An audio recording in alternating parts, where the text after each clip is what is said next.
All right. Yeah. What's up, everybody? It's your boy BQ. It's your Impact Lounge Impact Review.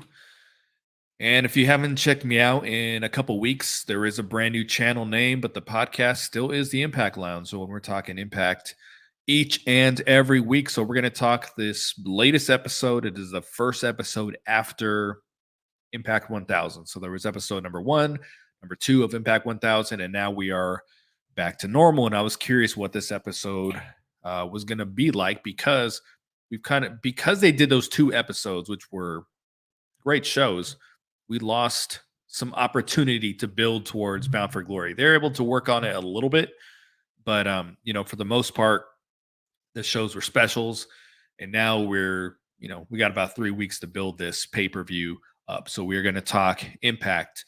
First thing that I do want to say, though, speaking of Bound for Glory, so let me get the comments going here on the side so I can keep up with you guys. I'm getting married the day before Bound for Glory. I'm sorry, the day after. So Bound for Glory is a Saturday this year, right? So I'm getting married the day after.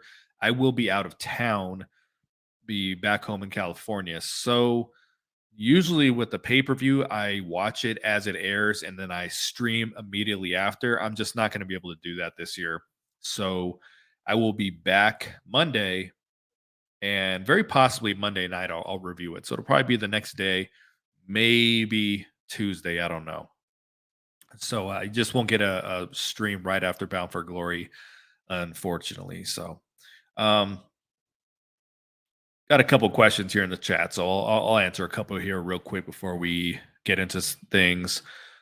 Should Impact Wrestling do Giselle Shaw versus Angelina Love at Bound for Glory next month? Actually, I think that's a great idea. I think it's a great idea, as a matter of fact. Just kind of based off Impact 1000, what they did a little bit. I think that would actually be um, pretty cool. Impact Wrestling greater than AEW Dynamite Collision Rampage. I would have to agree with you. I really thought that Collision was the best wrestling show on TV. I'm sorry because we're all Impact fans here, but I thought Collision was the best show. But the minute CM Punk was gone, whether you like him or not, but just the direction he was taking that show, it just turned to shit again. And it's basically Rampage and Dynamite now, which are pretty bad shows. They do enough to keep my interest, but they're pretty fucking bad. So, and thank you, Lil Silver, for the congrats on the marriage.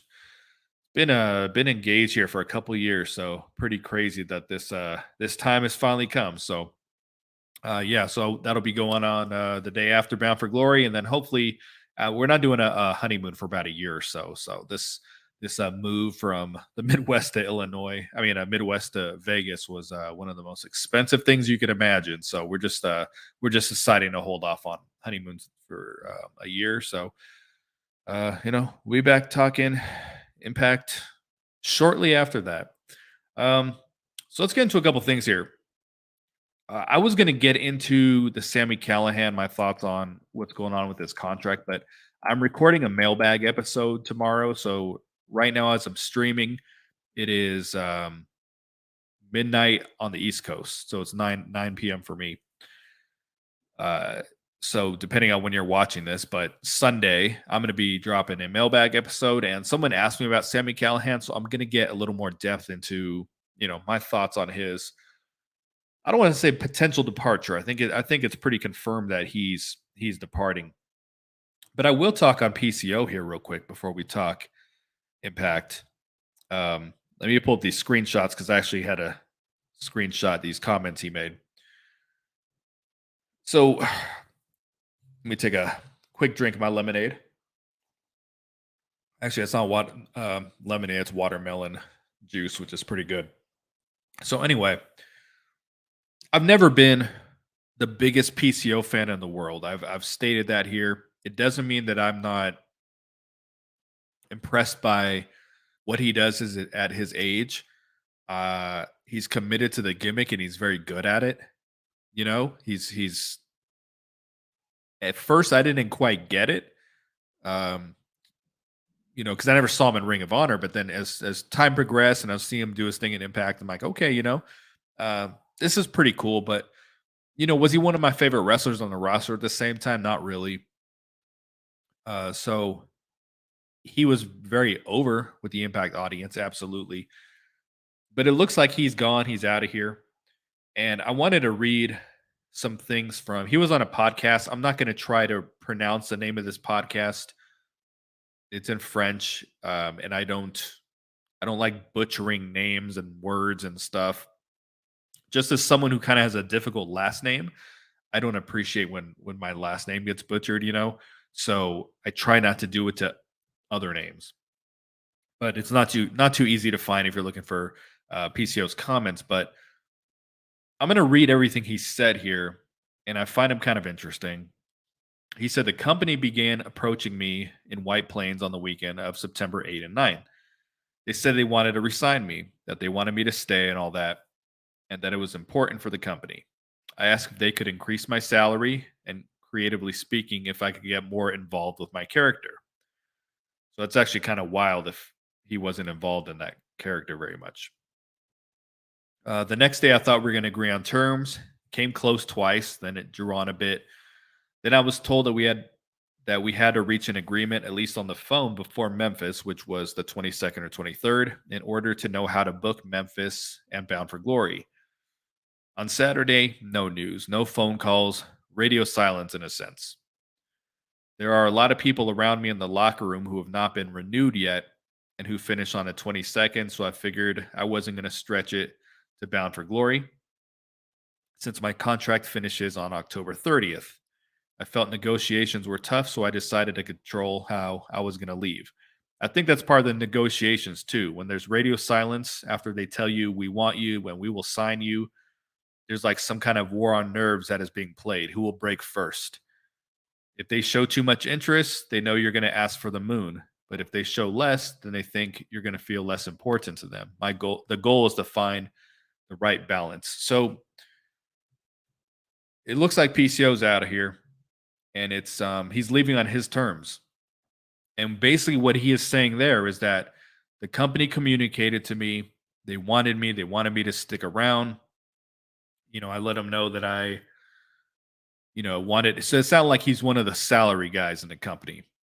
Um, he wanted an increase in salary, increase in his creative, and I guess he wasn't as involved with it as he would have liked. That's actually interesting to have such a creative character and not be involved with it. That's very strange. But it seems like they weren't moving quick enough for him. And apparently the guy's doing okay in money because I know with my job, and I'm sure you guys would be the same way. If you're just like, if I were to go to my job and say, "Can I get a raise?" and they're just like, "No." Most of the time, like, well, okay, well, I guess I'm going back to work tomorrow. You know what I mean? Like to really to step away and say, okay, you don't want to pay me more. I'm walking away. That's pretty wild because you got to be pretty secure to do that. Because if you're not getting the pay raise but you're leaving, now you're getting nothing. So clearly he's pretty secure. My old lady a year ago was asking for a raise at her job, and I said, hey, if they say no, then quit because I knew I could support her. You know what I mean? So when you're in a situation like that, okay, walk away. But you know, for him at his age and all that, the guy must be secure to just say, hey, well, you don't want to pay me, I'm gonna walk away because I don't know what else is out there for him. I don't think the PCO gimmick works in a big company. If you remember Broken Matt Hardy, of course you remember it. Matt Hardy was great on TNA. It worked in a small setting, and then they tried to upscale it a little bit when he went to WWE, and it didn't work. It just doesn't. That kind of stuff doesn't work. The Sue Youngs, the Rosemarys, that works in a small company. Even the Coven, which is not the best gimmick, like, can you imagine putting that on WWE television? Like, that would absolutely bomb. So there's certain gimmicks that just work when there's a couple hundred people in the building. You can get away with some cheesy editing and stuff like that backstage. So he says all this, and it sounds like they wanted him, but they didn't make him feel like a priority, so he left, and it's something that I think I don't want to speak too bad on Impact here because again I'm supporting them in the most positive way that I can, but I'm also critical of them. But that is the sign of a bad organization. And depending if you guys watch basketball, football, whatever, like the strong organizations pay their people and they pay them their worth. The bad organizations try to pay less than what they're worth, or um, o- or they don't want to pay them a dollar more than what they currently are. So instead, you know, they there's the back there's not the back and forth. It's almost both sides playing hard to get, and to the point where you completely have a break of communication, and then nothing gets done. Where a good organization at least are not going to go radio silent on their people. They're still going to check in with them. Um, just do the little things that make them feel like they're a priority, because you know maybe you will take less, or maybe you will take the same if you feel prioritized. And from what I know from people I've spoken to, wrestlers I've spoken to, there's usually a breakdown when it comes to contract being up, and a wrestler saying, "Okay, well, I think I've outperformed that contract. I think now that I should get paid my worth." And from what I'm understanding, that is where there's a halt a lot of the times in the negotiations.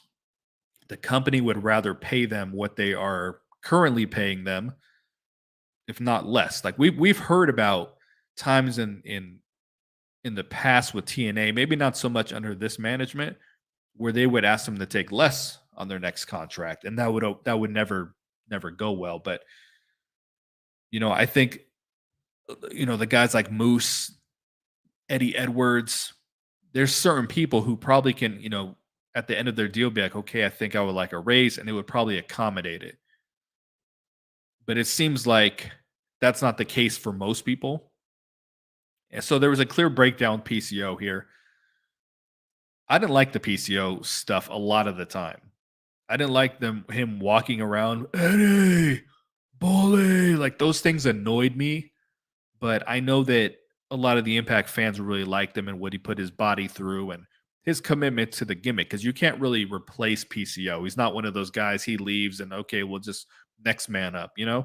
So clearly, I'm talking a little bit too much here on PCO. A lot of time has passed here, but um, you know, it seems like this is the time of the year where contracts run out prior to Bound for Glory, which is really weird to me.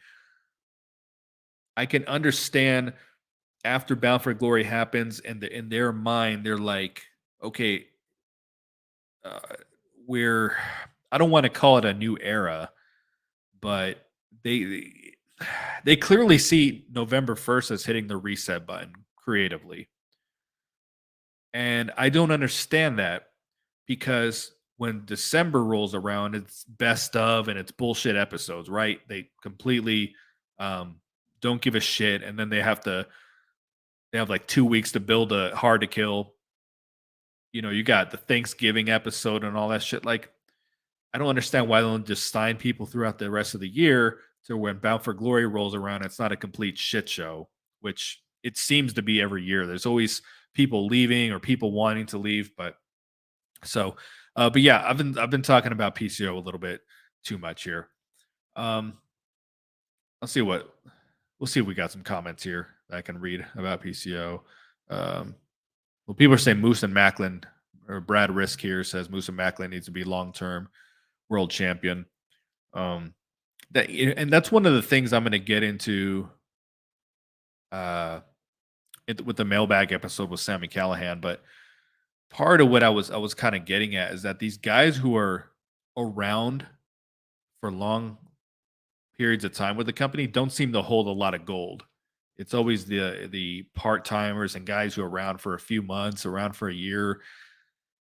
But it seems like the people who are really committing long term, you know, don't really get rewarded in that sense.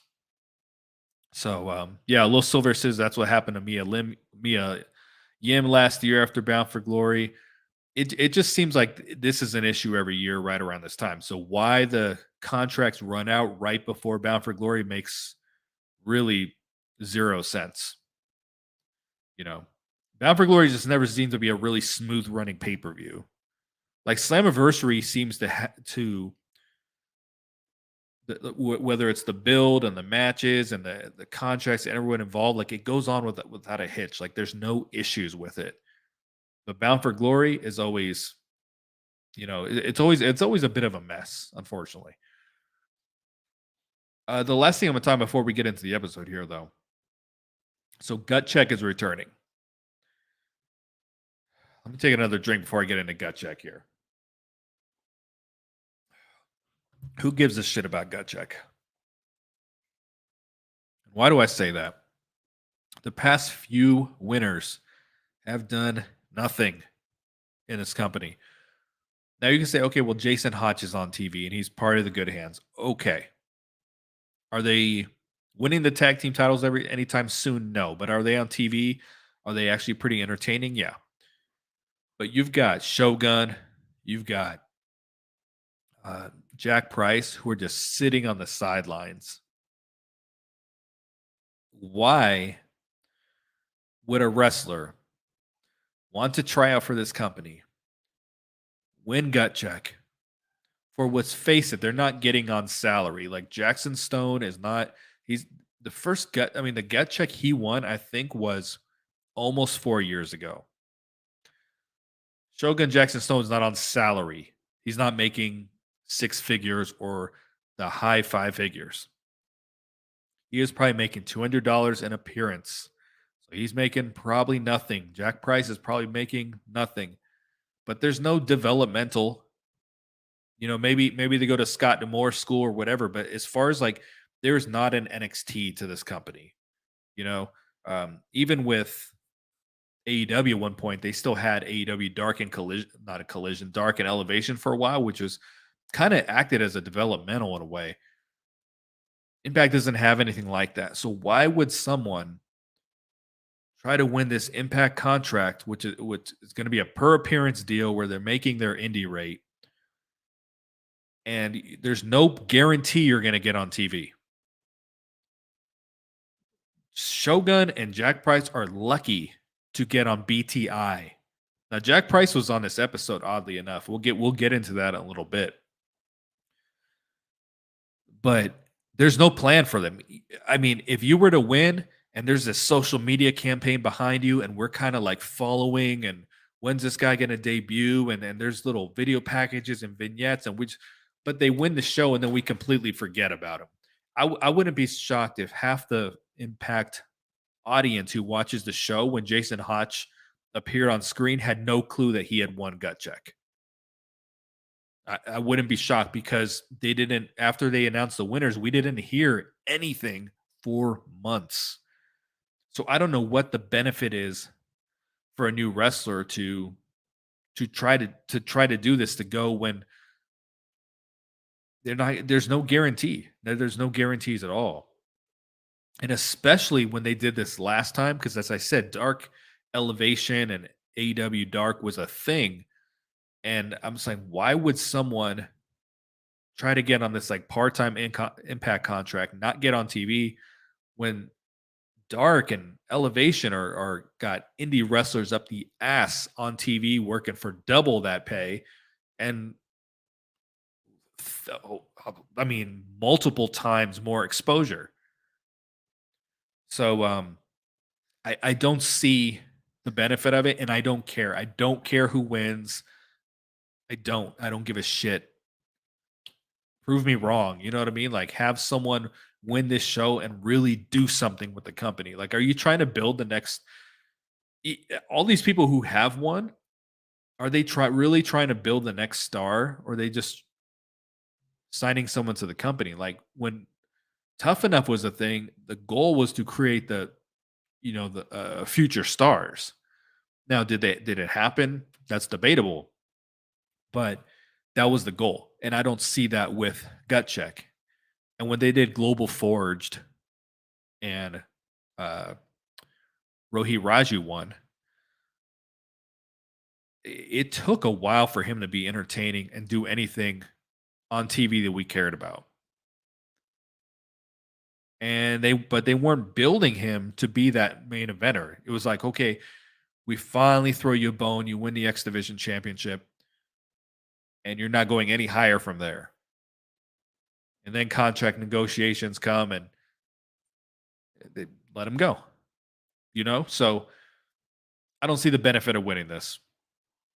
Let's talk Impact. Let's talk the actual episode here. So it kicks off with highlights from last week. And I said last week I bet my life they're gonna have a slow-mo Josh Alexander C4 spike, and I couldn't believe they didn't. So I probably shouldn't bet my life on comments like that. Were these highlights necessary though?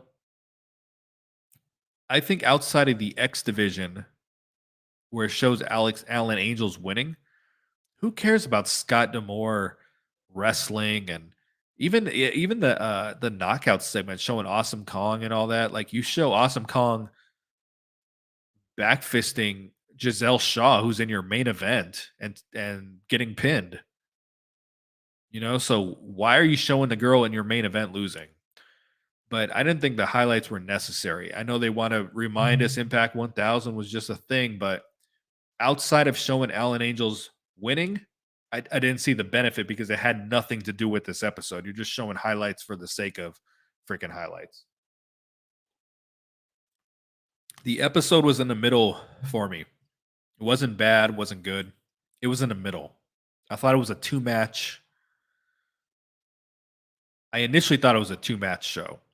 You could maybe argue it was three. A lot happened on this episode, though. A lot was crammed into this. It just seemed like there was 3 or 4 backstage segments between each match. There was just a lot because they do this every year where Bound for Glory is, the show rolls around and we're like, okay, well, Bound for Glory's in 3 weeks. We don't know any of the matches, So what happens every year come October is that they have these episodes like, okay, we didn't build anything. Now we just got to do this all at once. And it's pretty consistent that they do this. They just cram a lot in, trying to create feuds, trying to create heat where there's really no heat. So a lot happened. Opening match, a first time ever matchup, as Tom Hannafin says. Allen Angels versus Chris Sabin. This was one of 2 matches this show where they were just like, hey, we gotta give the champion a bullshit opponent just so we can do a segment after and build for Bound for Glory. Allen Angels is not a bullshit opponent. This match was really, really good. Allen Angels is very good. I think he's still trying to find himself in Impact because I feel like every time he comes out, he looks different or he's carrying himself different. I don't think he's figured out what he wants yet. And I've mentioned in the past that he did the whole angle with the design, looked like he was turning babyface, and then he was just like randomly a heel again. So the crowd was just cheering this dude, and now he's a heel. But I really like this match. And the reason I say it was bullshit, it was because he wins the Ultimate X, and then they said, like, as I said last week, God forbid he just carries the X for a few weeks and builds some momentum. But instead you win the X. Okay, well, you're going to wrestle for the challenge, the championship next week. Just to get it out of the way, because it was Ultimate X at the Impact 1000. It was a throwback show. Winning on the show didn't really mean anything, so we just had to do Ultimate X. You won, cool. Okay, let's get your title match out of the way.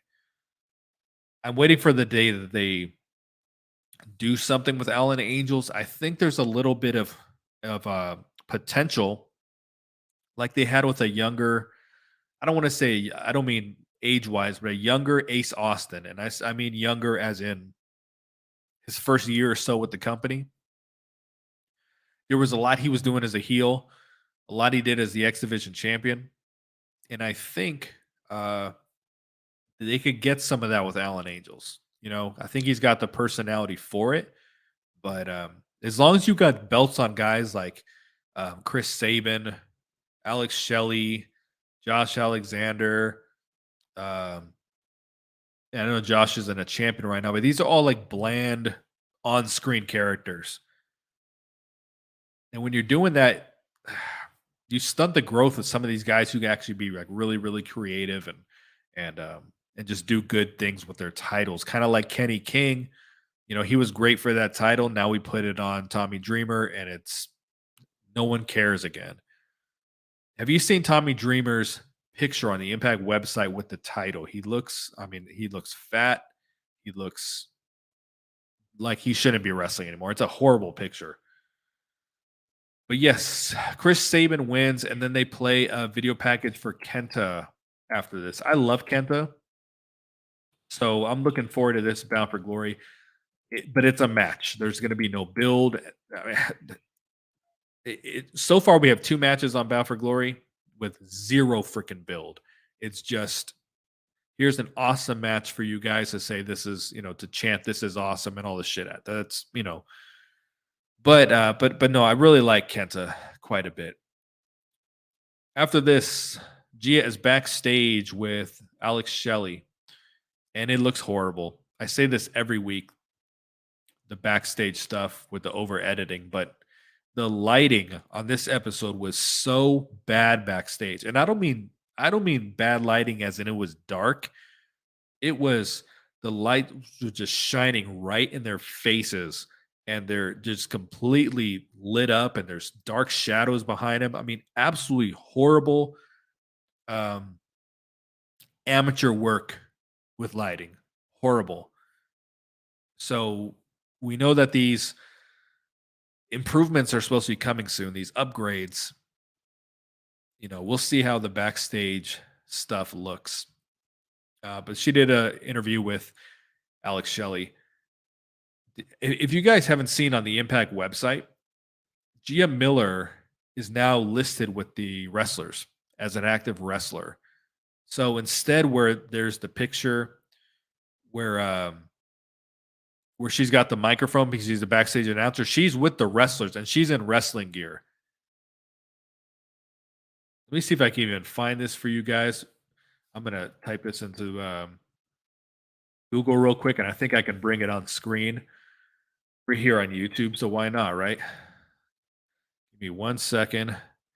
I'm going to scroll down. I'm going to find her. The stuff is in alphabetical order. Gia Miller. Let me see if I can get this on screen for you guys. Share screen. Let me find it. That's not the right one. There we go. You can see this, right? So Gia Miller, listed with the wrestlers. Her bio still says she's, co-host and color commentary, but she is clearly in there dressed like a wrestler. So very, very interesting. Yeah, it looks like a couple of you guys saw that. Someone asked if Kenta will win the X Division Championship. No, definitely not. I wish that would be great. I would love if he won, but I don't think so. I'm always calling people fat on this show. I know I can get kind of critical of the wrestler sometimes. Not very nice of me, right? Let's go ahead and move on. Let's get negative. What else? So Deanna and Tasha had a little segment backstage. I really, really like this. Deanna sounded like her voice.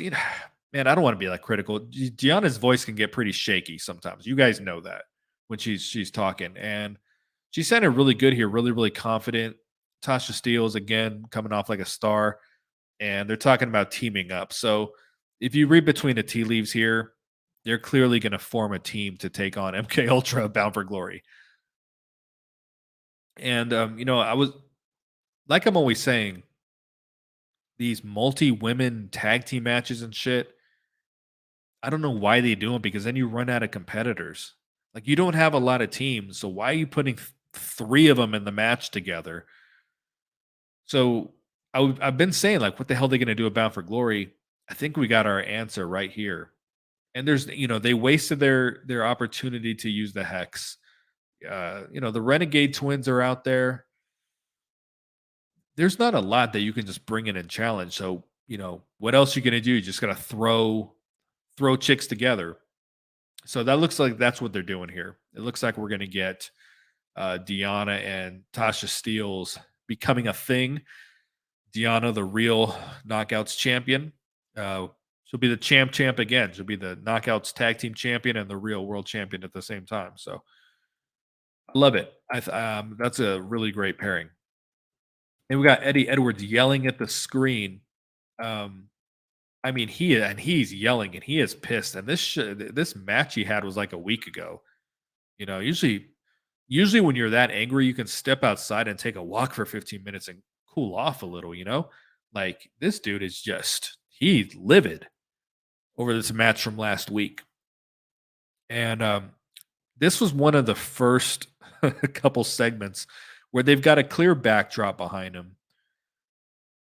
The backdrops always look like shit. There's pink lights and shit, but there's a background behind him. And then when Frankie Kazarian comes out and they zoom out, like you can see the edges of the board, or I don't think it was a board, but it's like a backdrop, so it was probably like it was some kind of material, kind of like they use when you're taking photos in high school or whatever, the backdrops. But you zoomed out so far that you've now exceeded the edges of the backdrop, and you can see underneath it on the sides. It just looked really bad, and it was one of several segments that they recorded in front of this thing, and tried to make it look like. Guys, they really got to work on these backstage segments. I'm not going to sit here and nitpick at little things, but they just don't look good. But Frankie Kazarian comes out because Eddie is saying that he wasn't pinned in this match. Alyssa was pinned. And normally I would be like, why are we getting this match again? But I do like Eddie versus Frankie. So that's one of the very few matches I can be like, hey, we're doing it again, and be like, oh, I'll be like, all right, cool. I like when they wrestle, they put on great matches, and they're matches that make sense, and there's psychology, and there's selling, and there's they can just both work. If I had to watch Chris Sabin versus Ace Austin every single week, and they're just flipping and coordinating their moves, so it's all synchronized and all this shit like that. I'm not into, but these two I can watch. But at the same time, kind of beating a dead horse, guys. They have been feuding for months, and they have said twice already, it ends here. This is it. This is the last match. There's a rubber match. But then it just keeps going. And Eddie was saying because he wasn't the one pinned, but he has been beat in the past by him.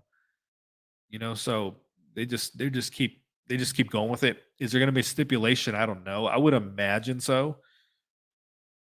I don't know though. I guess we'll see. I hope it's not a hardcore match or something like that. That would be awful. Okay, so after that we got Joya in the ring. So they're doing the farewell for Yuya Uemura. And I'm not going to call him Jabamura anymore because he's been on the winning end of a couple matches. So Joe Hendry does this thing, and then he says what he has to say, and then Yuya grabs the mic and says, "Thank you, fans." I don't know that he speaks English, so every once in a while they do something where he says 2 or 3 words. So he's cut off by the Rascals. The Rascals come down and they're making fun of him for, getting fired. And the Rascals are doing an excellent job with this. Then the music hits after, they brawl in the ring a little bit, and Santino comes out. So for those who are like smartened up to things, we knew that Yuya had a match this episode. People also knew he was getting fired. So like, well, if he's, I guess he's not fired because he's wrestling on the episode after Feast or Fired. Let me talk about Feast or Fired here in a bit too. Let me not lose my train of thought on that one. I have some.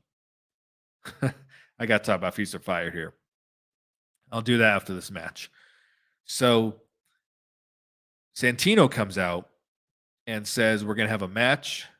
It's a non-title match. If Joya wins, then Yuya gets his job back. And I think every single person in that building and every single person who watched TV thought they were going to win and get his job back. It was a non-title match. You know, even though I've been like critical of how they've used him, this Joya thing is really over. It's even over with me. And I know he has to go back to New Japan, but it's just such weird timing because now he's doing something that even though he's not being taken seriously. And maybe New Japan was like, hey, he's not doing comedy, send him back. That's entirely possible. But this Joya thing was one of the most over things in the company. And it just came and went. We got it for like 3, 4 weeks, and now it's over. It's done. But as I said, I think everyone in the building thought they were going to win. We were watching like, okay, Feast or Fire. They always fire someone, then they come back. And then and the fans were invested in it. And then they lost. I could not believe it. And as I was watching this match though, I was saying to myself, if they really want to get heat, the Rascals will win this match. But they don't usually go for the heat. They would rather the crowd pop for shit than really go for the heat. But I said that to myself. If they want the heat, they'll tease the fans and the Rascals will still win. And that's what they did. I couldn't believe it. Never in a million years I expect them to do something like that.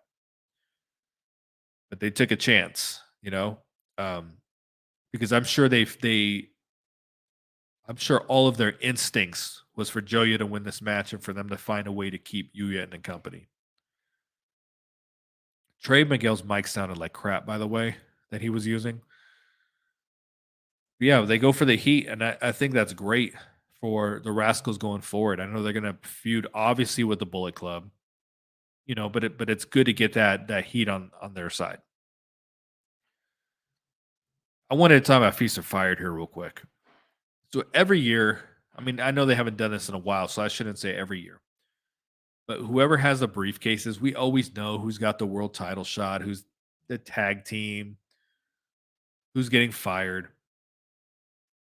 And I mentioned last week, imagine putting your career on the line, your job on the line for the Digital Media Championship. But no, what my beef is with the Feast or Fired is that they've got this whole field of wrestlers. And if we're talking like the stipulations really are this company that you're getting fired if they're in this match, what sense does that make to have Steve Macklin out there and Sammy Callahan and PCO and guys at the top of your card who wrestle in the main event or have been main eventers in the past, having Rich Swann out there? I think he was in the match. Moose, Zachary Wentz. What kind of freaking sense does that make? If you're a real, like, if we're just trying to keep it kayfabe here, if you're a company that values your top talent, why would you put them in a match where they could potentially get fired? I like the concept of the match, but just I would rather the people in the match be wrestlers who really need opportunity. Like I want to see Jason Hotch win and get the world title shot. He's not going to win, but it's like just give people some opportunity, give them an opportunity to wrestle for titles that they normally wouldn't wrestle for. And then why not put Shogun and Jack Price and these dudes in there as well? Gia was backstage after this with Giselle Shaw. How many how many main events or big matches are they going to put Giselle Shaw in that she's going to lose? I almost didn't even care what she's one of my favorite knockouts. I almost didn't even care what she had to say here because I was like, girl, you're just going to lose at the end of the night. I don't care what you have to say. Then we get the design talking. I cannot believe the design is still a thing. When I said Joya was over, the polar opposite is the design. And they do these backstage segments and everything's red because everything's red on the fucking show. I always talk about it all the time. But it's just the screens that Gia usually stands in front of to do the interviews. Like they can't even find them their own their own freaking corner in the building that just looks different than everything else. Uh, Michael Spike says Impact should do a storyline with Scott D'Amore and Giselle Shaw's real life relationship. I don't know. They I'm going to put this question on screen here, so I don't forget to answer it. I don't think they should have him on screen. I don't think not Josh. I'm sorry, Scott should be on screen. Period. He annoys the crap out of me on TV, but I know Giselle Shaw has said they've been together like 5 years or something like that. But if you guys remember on her social media, there was this one time where she just photo dropped like 4 or 5 pictures of her and Trey Miguel, like clearly on a date or clearly on dates, I should say. And you could tell Trey's face in the photo was like a um, little uncomfortable that photos were being taken. So, but that was, I mean, that was like a year ago. So I don't know that this whatever relationship that Scott and Giselle Shaw have. I don't know if it's been consistent. I don't know if it's off or on. I don't know. I don't want to see anything of them on TV as a couple. Do I think Matt Riddle will come to Impact? It's possible, but I don't like him. He is I find him really, really annoying. What the hell's the original bro? What does that even mean? That makes absolutely no sense. WWE does that a lot where these guys have nicknames that sound good, but if you really break it down, what the hell's that? I think it's very possible because I don't know if AEW would deal with him because he's a problem. Impact will take on problems for the sake of clicks and all that shit and buzz. Like they'll do it. They'll bring it. They'll bring anyone in. That's why I say Tessa Blanchard is going to return at one point. Like it doesn't matter what she's doing on the outside. She's fighting with everyone. Like she's going to come back at some point. I am very confident in it. But yeah, I'm not a big fan of Matt Riddle. I find him very, very annoying. I would not want to see him in Impact. So yeah, the design. Anyway, back to show, just yelling about God knows what. And then we got a Memphis street fight. Jobber entrances for Kenny King and Sheldon Jean. They're taking on Tommy Dreamer and Heath, and I got up and left. I just let this match play. I went to the bathroom. I got a snack. I wrote here in my notes, this match could be going on in my backyard, and I wouldn't lift the blinds. I do not want to see a Tommy Dreamer street fight ever again in my entire life. And he's teaming up with Heath here, and Heath must have a sweet deal because this dude doesn't ever wrestle. He's hardly ever on screen, but I bet you he makes a salary. He just comes in. He doesn't even have to wrestle. He's probably making decent money and not even wrestling. He just comes in, hits his finisher on some unsuspecting dude in the ring, and then he's out. Then he wrestles this match. I come at the end. Let me rephrase that. I came back into the room at the end, and this was when they did the spot with Tommy Dreamer. For whatever reason, he was trying to superplex Kenny King while he was standing on the ladder that was set up. I don't know why. Like, why don't you just do a normal superplex? Why does the ladder have to be set up? But anyway, Kenny King does a move where he fall, Tommy Dreamer falls through the ladder and then Kenny King hits a blockbuster. And I'm trying to think the exact sequence, but I know Heath went for his finisher, the wake up call or whatever he calls it now. And, Kenny King held onto the rope and that whole sequence happened. And I'm like, yo, are Kenny and Sheldon going to win this match? But no, they got to have enough shenanigans to where, Tommy Dreamer is left alone in the ring with Sheldon Gene. It hits the Dreamer driver. First time ever matchup. And then, of course, Tommy Dreamer wins. After the match, he gets attacked by someone in a baseball hat, and it's Crazy Steve, and he doesn't have makeup. Like, Crazy Steve actually has a great look.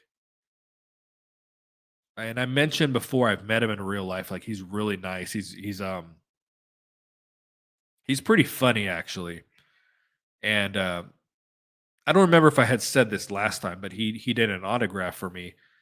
And I was like, dude, you have perfect handwriting. I was like, can you really not see? He's like, I can't see shit. But you would never know, like the way he just writes Crazy Steve, like it looks great. But anyway, Crazy Steve is the best part of this show right now, in my opinion. Creatively, he's the best part of this show. He is doing phenomenal work. And the difference between him and some of these other characters in Impact is Crazy Steve right now. Like there's progression every week. There's something, he's not just coming out and saying the same thing. Like there's something to him every week where it's just different. As opposed to like the PCO character, which it's just the same Eddie, you know, week after week, he's just doing the same thing. But there's like actual progression from week to week with this Crazy Steve stuff. What I don't understand is why he didn't cash in and beat him for the title right there. He just beat him with the briefcase and it was, almost like threatening, like, I'll be back next time. I got you next time. The dude just wrestled a hardcore match. He went through a ladder and he took, I mean, isn't that the place to cash in? When someone just finishes a gimmick match and they're beat up and then you come and attack them from behind and you hit him with the briefcase, like that's an opportunity to cash. But he did it for whatever reason. I want him to cash immediately and get this joke title off this joke wrestler. Like, please. I don't, even though I don't want to watch Tommy Dreamer wrestle, I will have interest in a feud with Crazy Steve because Crazy Steve right now, what he's doing is so good. I can deal with him if I can deal with Tommy Dreamer if he's wrestling Crazy Steve. Why did they have that stipulation where Tommy Dreamer's career was on the line? Like, what was the point of that? I knew he wasn't going to retire. I mean, God, come on. I knew he wasn't going to lose the match, but why? Why'd they have that stipulation? Like, what was the point of that? They let us know after this that IPWF is returning. That is the joke gimmick show that they do. It will air on Access TV. I will not watch it. I will take that week off. So that is not something that I'm going to review for you guys because that show is horrible. I know that some of you guys do like it, and if you do, more power to you. I don't think it's fun. I don't think it's funny. I just think it's bad. Should I not take things so seriously? Probably not, but it's you can be goofy, but you have to be good at the same time, which this is not. Then another backstage segment. As I said, it was just backstage segments left and right on the show. And it is ABC Bullet Club. They're doing a segment here with John Schuyler, which I actually thought was pretty funny. So I guess Jason Hotch is, I guess, he just had a child, so he's been off TV for a little while. So that's why John Schuyler's been doing these segments by himself. And I actually thought this was pretty funny because I don't think John Schuyler's mic work is particularly funny. Like when he comes out, the very first time he cut a promo on Impact, I was like, this guy's got something. But the cheap heat he tries to go for doesn't usually work. He tries to do this, this and this about the city and this about the sports team. Like it just doesn't seem to hit when he comes out. But I still think he's got something. But he said, "Hey, we can't have this match." Something like a fans' revenge match. But the ABC challenges to a fans' revenge match, and he's saying, "Well, I can't because my partner's not here." And I thought the way that was like, "Well, you got friends, right? You know people." And just the look on Skylar's face was like, "Yeah, yeah, oh yeah, yeah, yeah." I thought that was some pretty good acting. So I'm very curious next week. They're going to have this match. He's going to have a mystery partner. I don't know who the hell it's going to be. Like, who at the end of the day, who cares who it is? Because we're talking about like a jobber tag team here. So it's not going to be like the debut of, of someone special. It's going to be, it has to be a joke in one way, shape, or form. It has to be. There's no way that it is a serious partner. Like it's Shark Boy or Johnny Swinger or something. It has to be. I'm going to put my money on it being Johnny Swinger, though. I think that's what is ultimately going to happen. But I thought it was kind of a funny segment. Then we got Johnathan Gresham versus Speedball Mike Bailey, which Mike Bailey has this match coming up with Will Ospreay. So you would think we got to get Speedball Mike Bailey some wins, right? No, no, no, no, no, no, no. Johnathan Gresham wins this match. Very good match, by the way. Johnathan Gresham is great. I really like him. He wins by pulling the trunks on Speedball. Clearly, we're going a heel direction here with Gresham, which I think is great.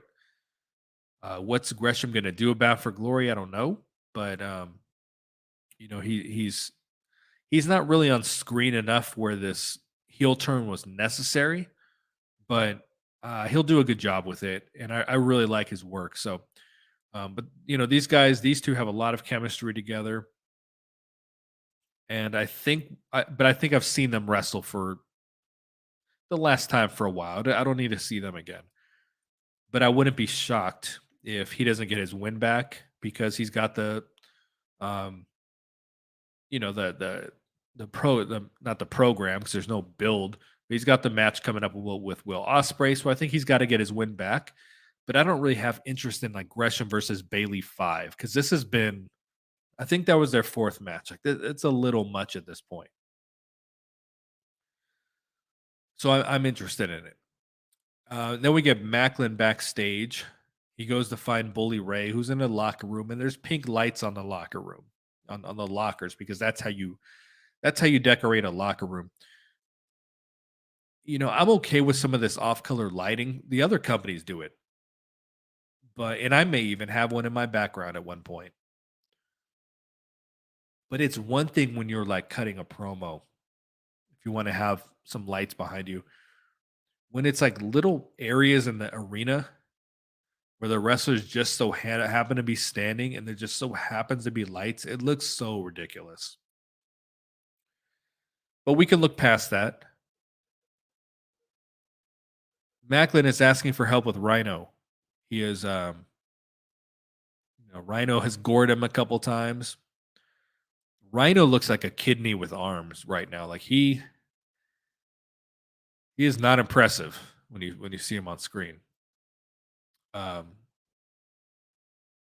but he's asking Bully Ray for help, and I thought it was just funny because Bully Ray's like, "I'll talk to him. I've known him for 25 years. I'll talk to him." He's like, "I'm sorry, you'll talk to him?" Yeah, yeah, I'll talk to him. So I'm kind of interested to see where that goes because everything Bully Ray has done, and you can talk about him winning the Call Your Shot Gauntlet and uh, him being in a world title picture at one point. We can talk about all that stuff and be like, I don't want to see him in the main event, but everything he's done, whether it's the PCO stuff, Josh Alexander stuff, everything he's done a great job with. He has knocked every single thing out of the park that they've had him do. I'm actually surprised he's still with the company. I really didn't expect, because I think he won at Bound for Glory last year. So I would imagine his contract is up before Bound for Glory. It has to be. Like, there's no way this dude signed on for more than a year. But he's doing really good work. So even though I'd rather see Steve Macklin feud with someone other than Rhino, I'm intrigued. I'm intrigued. They could do the cookie cutter thing where, he tells Bully Ray, um, can you take out Rhino for me and soften him up? And they have a match and just the normal shit. Um, but no, they just went this route of I'll talk to him. So we'll see what happens. BQ, are you a fan of PCO, Johnny Swinger, and Tommy Dreamer? Well, I think it's clear I'm not a fan of Tommy Dreamer. PCO, I said earlier, not really. Johnny Swinger, I didn't used to like Swinger at all, but now I find him hilarious. He wants to see more of Sheldon Jean, Jack Price, Jason Hotch, John Schuyler. I do too. I want to see more of God, what the hell's his name? Uh Kevin Knight. Is that what it is?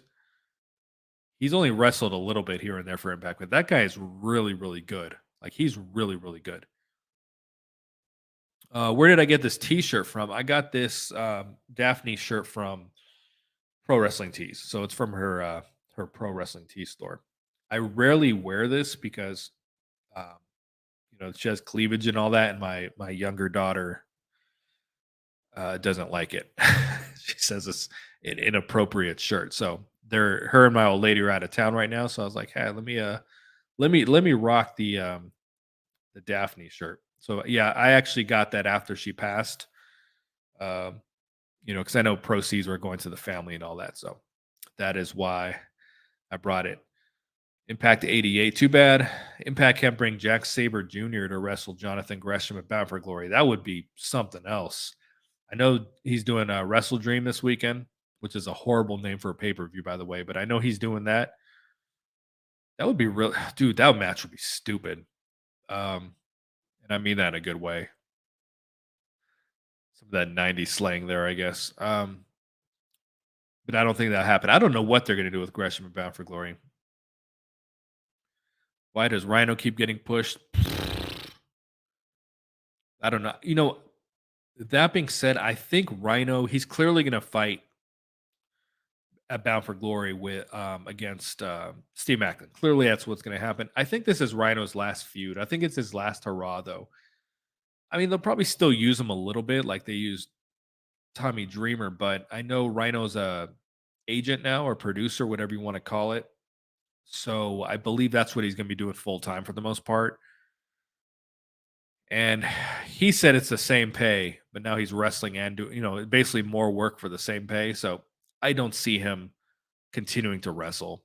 I think he's going to do the producer thing and then just be used when necessary, kind of like Petey Williams was. I was praying that Petey Williams was not one of the cuts at WWE because he became such a crutch for Impact, and I just really wasn't into it. Worst thing on Impact, we own the night. Absolutely, the effing worst by far. Impact should sign Camille. Camille would be great at Impact. She's done some really good work for NWA. Now she's lost the title. I don't know what she's gonna do. She's best when she's like a silent badass though, because right now in NWA she talks entirely too much, and when she talks, she's got that real like Southern accent. It doesn't work. It's not fun. All right. Speaking of We Own the Night, they run down the card with everyone's favorite song in the background. I got to bring up one match here for next week, and here's the match: Jake Something, Dango, Champagne Singh, Eric Young and Jordan Grace on one side versus Brian Myers, Shira, Kylan King, Jody Threat, and Bully Ray. Let me read this one more time. Jake Something, Dango, enemies. Champagne Singh, his partners on the other team. Eric Young, Jordan Grace versus Brian Myers, Shira, Kylan King, Jody Threat, and Bully Ray. And the winner is going to have a 5-way singles match for, I believe they said for number 1 and number 30, not 30, but 20, I think they do for Call Your Shot Gauntlet. I don't know how one, I guess one is probably the person that gets pinned. What idiot put this match together? You have got on one side Jordan Grace, who can do intergender stuff. She can wrestle with the guys. The other side has 2 knockouts on it. So one side has 1 knockout, Jordan Grace, but she's not your normal average knockout. And they have Jake Something, the biggest guy in the match. They're on the same team. I guess you could say Shira is the biggest guy in the match, but you have got Kylan King and Jody Threat. So this team of Brian Myers, Shira, and Bully Ray, you're at a disadvantage. I don't care how you want to look at it. How are they possibly supposed to win this match? Granted, Kylan King, she's about 6 feet tall.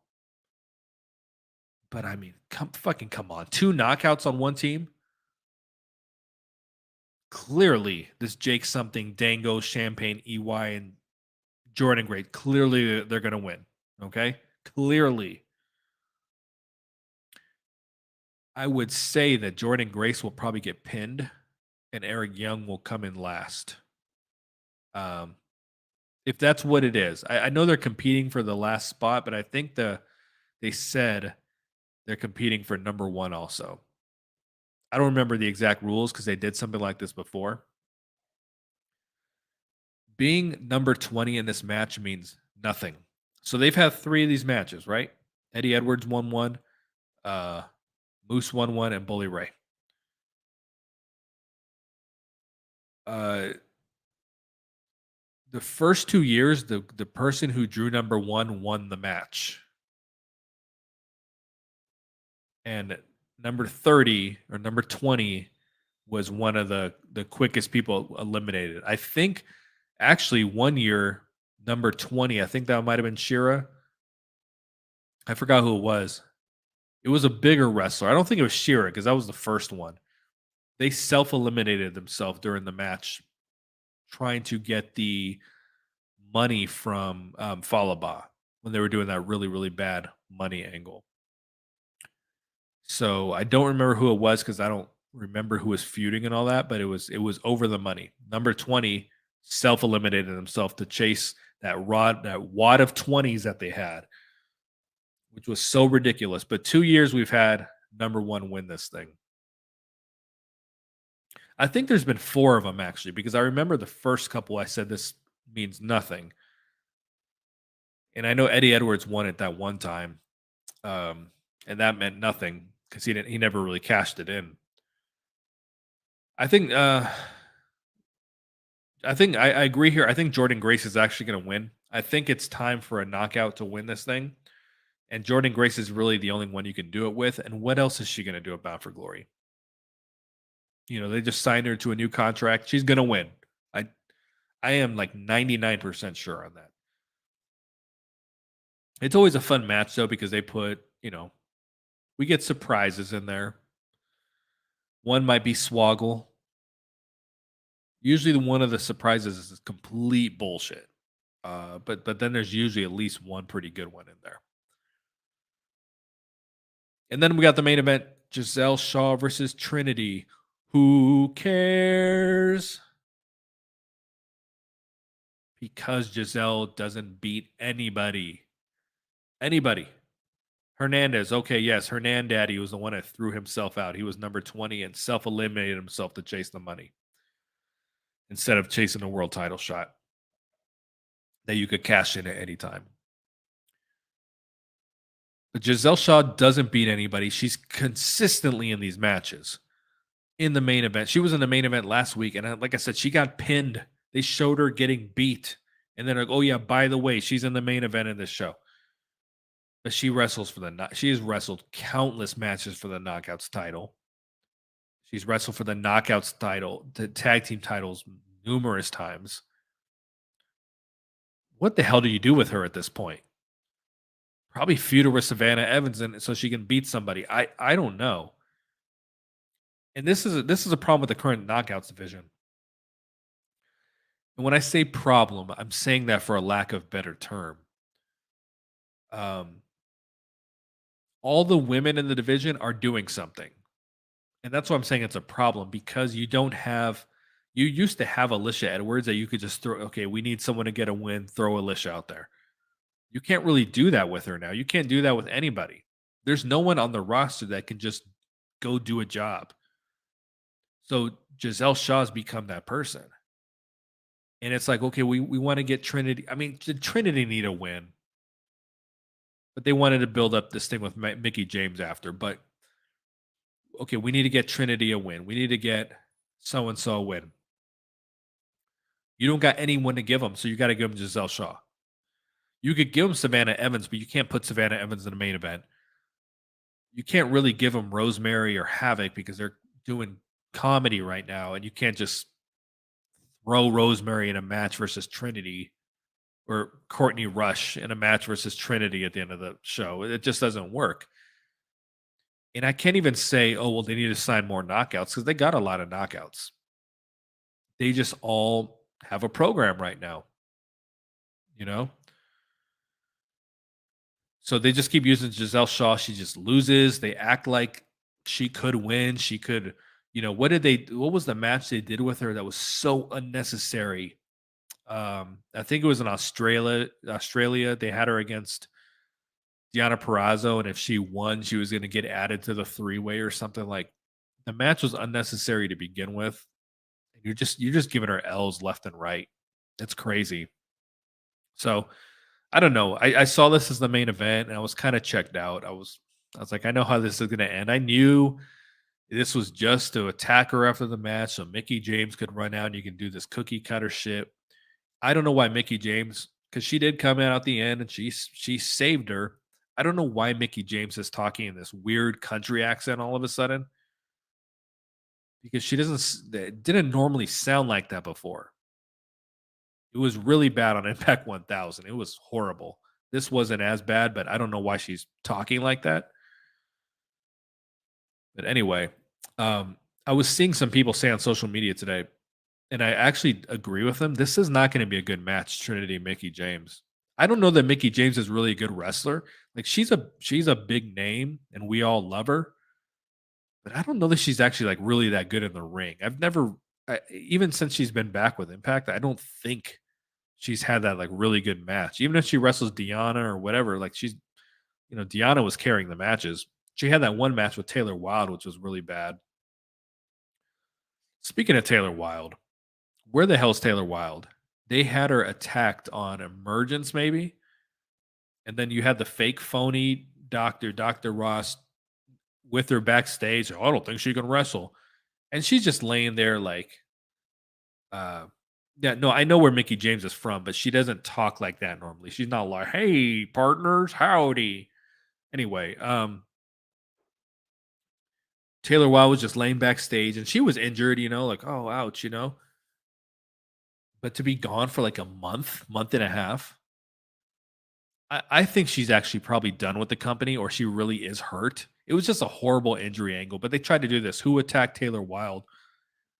Then they dropped it the next week. Like, we don't know who attacked her. They haven't brought it up again. Who the fuck even cares, really? Jobber tag team. And they were kind of using, Kylan King for a jobber for a while. They really should use Jody Thread as the jobber. But they've kind of been having Jody Thread and Kylan King team up a little bit, but I don't know. I think they're trying to slowly build to them being a team, but who cares? But I mean, you sit there and you jump Taylor Wilde, and then She just disappears. You know, one thing I meant to bring up at the top of this show when they're talking about gut check. They're promoting gut check being a thing. And then they have Jack Price. So I completely forgot. I skipped over Jack Price wrestling Rhino. It was basically a squash match. Jack Price got a drop kick in on a little bit, but you're sitting there and promoting gut check. Come win an Impact Wrestling contract. And then you have Jack Price on there. Jack Price won gut check, right? He's got a jobber entrance, and he has one of the top two theme songs in the company. Him and Champagne Sing, in my opinion. But you're trying to promote gut check, and then you bring out Jack Price to job to Rhino in 3 minutes. That was like when they were trying to promote the Bhupinder Singh Diary, and then they had him wrestle Dango and lose in 4 minutes. Like, what is this company doing? Seriously. How are you positively promoting something and then following it up with someone losing? I've seen a couple questions here. Who should beat Trinity for the Knockouts title? I don't know who it's going to be. It's not. I don't think it's going to be Mickey James though. I don't think Trinity will ever. I said this when she signed with the company. She will never lose a match until it's her last match in the company. Probably. I don't think. I don't think there's not a. She's wrestled almost every knockout. I feel like she's beat them all. I don't see who can beat her, and it's. I don't think it's going to be um, Gianna Perrazzo. I don't think it's going to be which her. She's beat Gianna Perrazzo multiple times, which is nonsense. But I don't think it's going to be Mickey James. I actually don't think it's going to be Jordan Grace either. I mean, I guess if Jordan Grace wins the Call Your Shot Gauntlet, then that's how they'll beat her because I don't think they're going to beat Trinity clean. I think it's got to be something like that. But if I had to take a guess, I actually think Tasha Steeles would be the one. And I know that's probably not the. I mean, it's probably a popular choice. I think people would want to see that. I don't think most people think that's what's going to happen. But it's the only fresh knockouts match that there is for her. I mean, if it not her, then who? As I said, she's wrestled everybody. But Impact is not going to beat her until it's her last match in the company. Like it's going to be one of those. Her contract is up. She signed for 6 more months, and on that very last day, she's going to lose her title and not even rematch for it. You know what I mean? That's really what I think. I think that this Trinity spot is what they wanted. We're hoping they could get Mercedes Monet into. That's what I think. Because when Mickey James did the last rodeo, I said they're not going to retire her if they think they can get Trinity, not Trinity, but Mickey James versus Mercedes. So I think that this is where they were trying to go to. I think they wanted Mercedes versus Mickey James at this point. Mercedes got hurt or didn't want to be with the company, whatever. But Trinity got into that role, and Trinity is a pretty big star. She's not losing. Um, Taylor Wilde's contract is up, I believe, or taking time off for a new character. How many new characters does this girl need? Her contract's probably up. I would imagine she's done. But it was just so silly to do the segment where someone took her out. Like, why not just have her wrestle in the freaking show and lose? And then Kylan King turn on her or something, like Kylan King deserves to be a singles wrestler. That's who I would love to beat Trinity. Kylan King. Kylan King's a freaking badass. And as I said, in real life, hope you get to meet her in real life one day. She's gorgeous in real life. Like there's just some people who you don't quite see it on TV. And I've always brought up in the past, Karen Jarrett was one of them. And when I met her, I was just like, I told her to her face. I was like, you are freaking gorgeous. Oh my God.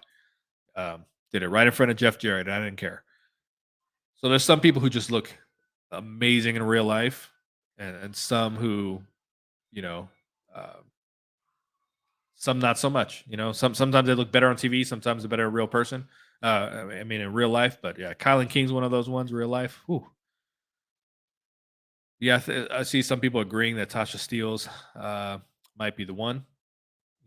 That's what I would do. Like she's got the whole, the greatest that beat the greatest thing and all that.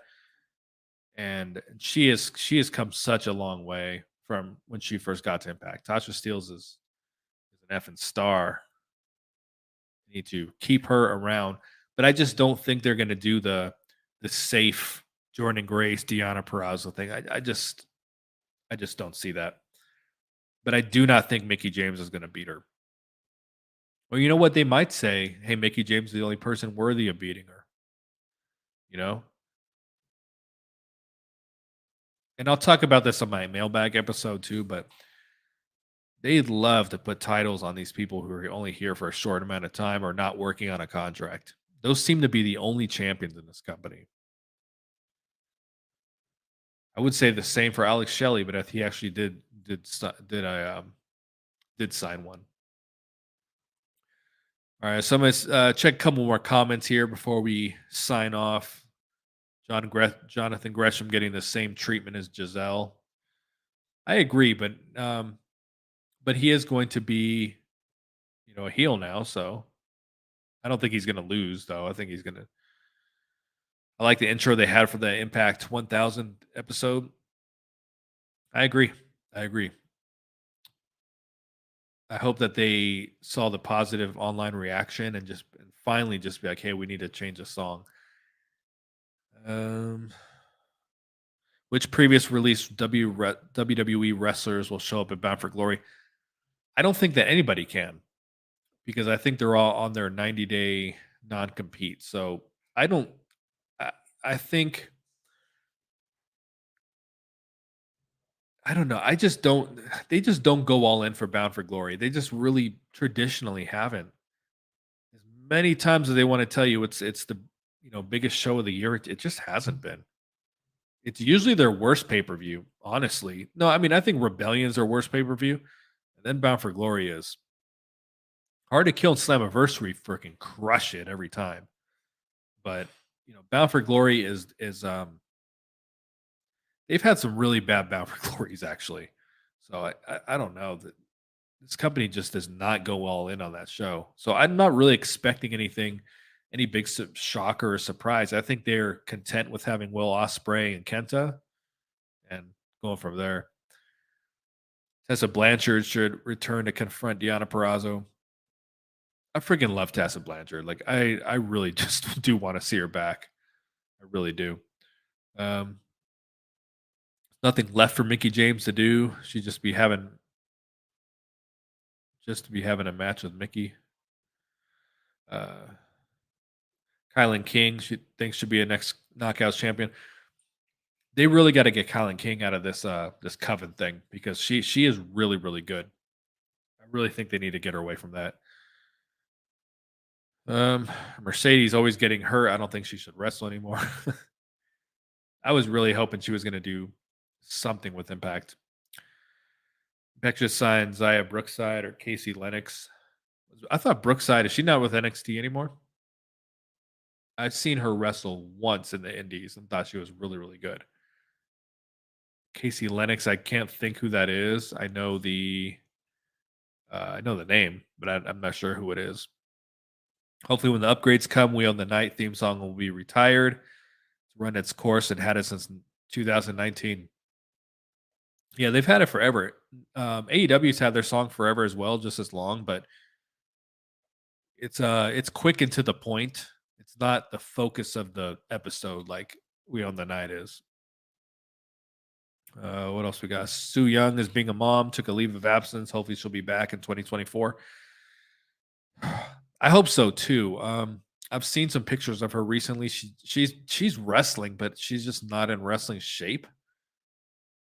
So I don't know. They still have her on the roster page though. But it's going to be interesting because Sammy Callahan's going to be gone. So then, what are they going to do with Rich Swan? Is he going to go? If that happens, then Sue Young definitely is not returning. Not that I expect Sue Young to show up on another company, but I just don't see that. But she does, yeah, she's not in wrestling shape. Um, let's see what else we got here.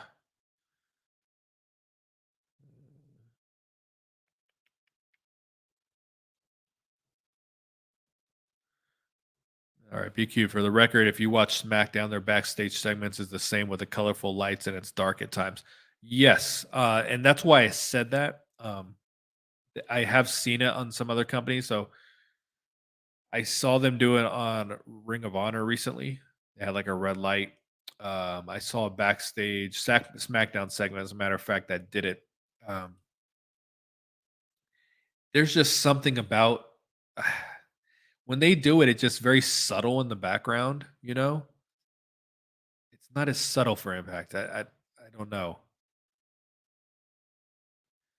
Let's see. Some looks like some people like the idea of Deanna and Tasha being knockouts tag team champions. I think they would be amazing champions. I just think MK Ultra is the best thing to happen to that division in a really long time. Uh, because we got Killer Kelly versus Tasha Steeles next week, come to think about it. So that's what's going to build to Bound for Glory. And Deanna possibly leaving. I don't think that's happening. I think she's pretty happy with Impact, and her husband's there, obviously. I don't see her. I don't see women leaving because you can go to AEW and that's not a guarantee that, maybe you may make a little more. You're gonna wrestle a lot less than you are for Impact. Um, and they have a very flavor of the month thing going there. Like you're gonna get Britt Baker on every freaking episode, but there's the majority of the other women are just sitting there doing nothing. So I don't see why Deanna would leave. I don't think so. I don't think that's a thing. I think they should pay her whatever she wants. Let's see. All right, get a couple more here. See, Trinity, unlike other knockouts through the years, actually promotes Impact, which is refreshing. I had to laugh when the press release came out saying Trinity is going to be in the UK. I'm like, what were they I thought they were going to leave her home with Shogun. Of course, she's going to be there. But yeah, she is. She does promote the company pretty well. And at first, she wasn't moving the needle for the ratings at all. I mean, not even a little bit, but ratings in the last few months have been pretty decent. So I would have to think Trinity has to play um, some kind of role in that. They need to stop doing so many title knockouts. Or sorry, I'm sorry. They need to stop doing so many title matches for the knockouts. Should just be feud based. I agree. I agree. I think you have to be very careful with the knockouts title or the tag team titles because you run into the issue I've just been bringing in, where then you run out of opponents. The only one we're talking about short term contracts here. The only one they didn't put the title on was Jonah, which was I actually expected Jonah to be a champion at one point. I thought he was going to at least challenge for a championship. I don't think he ever did. He was really good. I never saw him wrestle previously, but he was really good. His promos and all that shit. I was very impressed with him. How do I feel about MLW invading Impact Wrestling? I don't know if I see that really being a thing. I have tried to watch MLW and I'm just not into it. There's some parts about it I like. And they tried to redo Lucha Underground a little bit, and Katrina was on there, and I'm like, man, I think I might watch just for her. Or even when Alicia too was doing backstage, I'm like, man, I kind of want to watch just for her, but I just cannot uh, get into what they do. I think I don't see that company growing to where they need to be. They've been like irrelevant ever since they got that deal on what was the channel they had? I don't remember. They got that short term deal, and they've just been completely irrelevant since then. So I don't know. I don't know. What else we got? 2014 was the last good Bound for Glory. 2014's Bound for Glory was great. What do I think about the induction of the Hall of Famers? I think um I think this year is one that people really care about. Like when they did Ken Shamrock and I don't remember who it was last year. I don't know if people really cared. Um, no, it was Raven last year, right? I remember they put Raven on commentary, and I'm like, don't ever put him on commentary again. I think they really nailed it this year, and I think having multiple people, I was always worried they were going to run out of people to induct because so many people were involved with WWE. But I thought what they did with I'm forgetting her name, but Frankie Kazarian's wife, Tracy Brooks, I thought that was very, very classy. Um, whereas Nick Aldis disappeared to doing nothing with him, so he's gone. He was not signed Impact. He came just to do that feud, and that was it. Which sucks. We really could use him around full time. And even with Mickey James there, it just didn't strike him. I think Nick Aldis is just really, really holding out for WWE. I think he would love to go to AEW because he turned down AEW at one point to be the man at NWA, and I'm sure NWA paid him a lot more than AEW. Which I know you're going to say, well, that's impossible. No, like I believe that Billy Corgan pays the top of his card very, very well. It's just the bottom of the card that it's like Impact bottom of the card. 200 bucks for an appearance. I was looking at oddly enough, NWA's roster yesterday.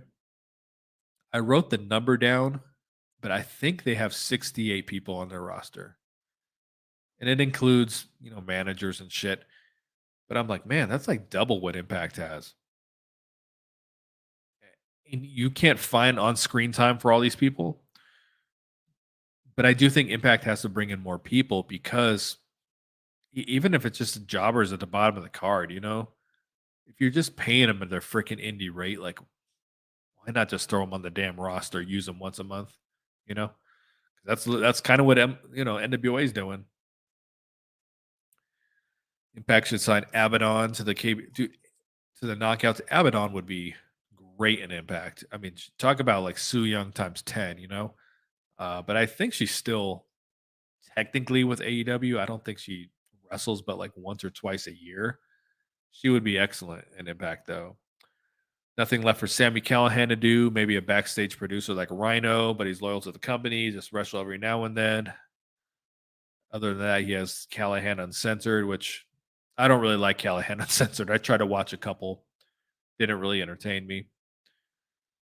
I don't get the impression Sammy Callahan is leaving like on a happy note. Like when you announce your free agency a couple weeks in advance, I don't know if they didn't want to pay him, but they weren't doing anything with him. Minimal, minimal character progression. So if he's gone, you have to wonder is um, Havoc next because there's no longevity in the Death Dolls. It's pretty pointless bringing in Nick Aldis. I don't know if it was pointless. It served its purpose, but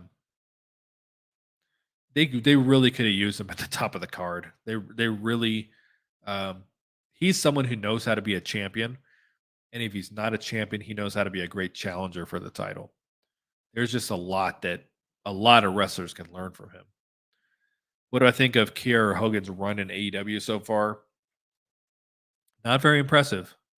She was part of Jade Cargill's baddies for a while, and with that, she got a lot of screen time, and that was really, really good for her. And then one day, Jade Cargill fires her for no reason whatsoever, and then Red Velvet ends up, kind of teaming up with Kiera, and then they both fade into obscurity. So they've got Kiera Hogan as a baby face right now, kind of wrestling with Sky Blue, which Sky Blue is, I think, pretty horrible.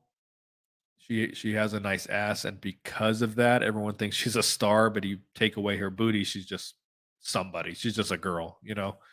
But they kind of got her messing with her and a couple of the other green girls. But Kiera Hogan is a very horrible baby face.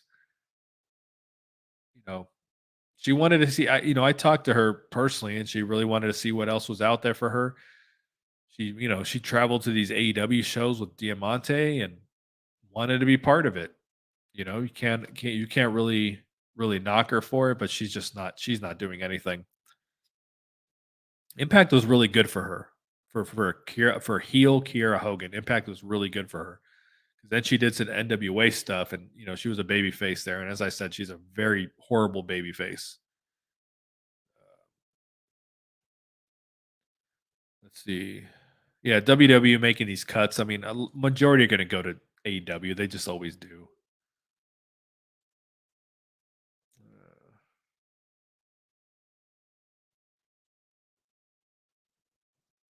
yeah, I think we're going to wrap it up right there. Um, we had a good little review here. Did some questions and stuff. So I will be doing a mailbag episode tomorrow. I've got a handful of questions to get into, and then hopefully some other content during the week, reacting to some of the other things going on in Impact Wrestling. So I'm your boy BQ. Stay negative.